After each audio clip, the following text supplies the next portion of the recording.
വാർത്തകൾ തുടർന്നു. ശബരിമല അയ്യപ്പ സംഗമത്തിന്റെ ഭാഗമായുള്ള ഒരുക്കങ്ങൾ പമ്പയിൽ തുടങ്ങി. 3000 പേർക്ക് ഇരിക്കാൻ കഴിയുന്ന ജർമ്മൻ മാതൃകയിലുള്ള ശീതീകരിച്ച പന്തലുകളാണ് തയ്യാറാക്കിയിരിക്കുന്നത്. 2018-ൽ പ്രളയം തകർത്ത രാമമൂർത്തി മണ്ഡപം സ്ഥിതി ചെയ്ത സ്ഥലത്താണ് പ്രധാന പന്തൽ ഒരുക്കുന്നത്.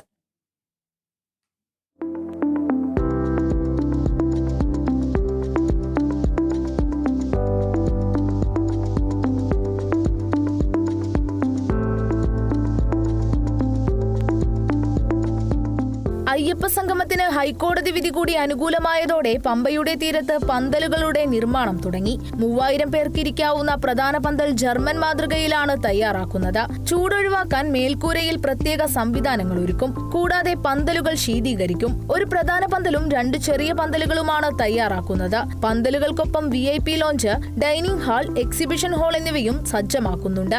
2018 പ്രളയം തകർത്ത രാമമൂർത്തി മണ്ഡപം സ്ഥിതി ചെയ്ത സ്ഥലത്താണ് പ്രധാന പന്തൽ ഒരുക്കുന്നത്.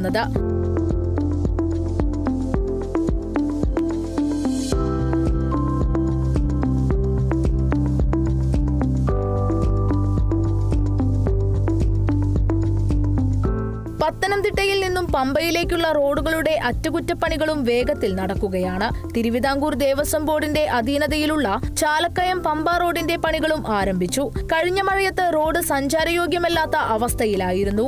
മാലിന്യ നിർമ്മാർജ്ജനത്തിനുള്ള നടപടികളും പുരോഗമിച്ചു വരികയാണ്. പമ്പയിലെ അതിഥി മന്ദിരങ്ങളും മോടി പിടിപ്പിച്ചു തുടങ്ങി. Kerala vision news, Pathanamthitta.